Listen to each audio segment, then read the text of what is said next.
Relitharinaris here, and I'm doing an updated version of the video, What Furries Are Not. Now, if you haven't seen one yet, go back and watch one of the beginning videos.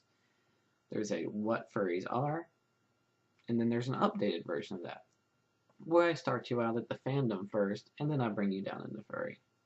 That way you kind of know what it is, instead of it just being this piece out in the middle of nowhere. But anyways, what furries are not? When the fandom was new, the only one that knew about us was the media, which isn't that different from now, really. They painted us out as weird sexual fetishes. They're partly true.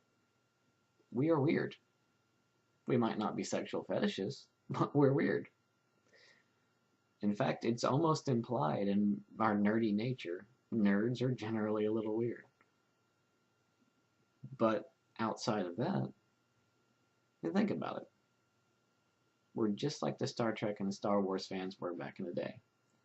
When people didn't understand them going out to conventions dressing as a Jedi, or a Klingon, or getting tattoos, or having mock fights, and just generally being retarded and having a good nerdy time.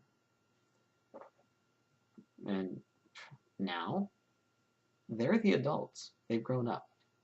It's become passe. It's become commonplace. Live long and prosper. You know? Midichlorians? No, let's pretend that never happened. George Lucas is an evil man for that. Now, furries are in the same spot that they were back in the day. We're still new. People barely know of us. And when they do see us, we're something strange and unusual. And so, yes, for right now, we're weird. Another 10, 20 years, probably not near as much. But as far as fetishes go, no.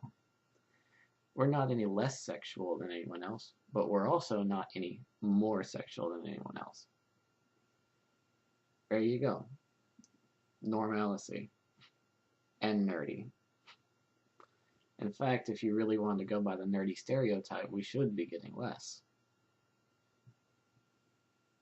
Now, the interesting flip side of this is that I find it very interesting that the furry fandom gets painted out as overly sexual, when these days you can't go to a football game without being flashed by the performers that are performing on stage. You can't listen to the radio without being flooded with songs steeped in sexuality. So I do kind of find it a little interesting that in a very sexual social setting that we already have today, that furries would be singled out as being sexual, when in reality, no worse or no better than anyone else. And that pretty much covers it for what furries are. Relitharinaris, signing out. Oh yeah, double live long and prosper.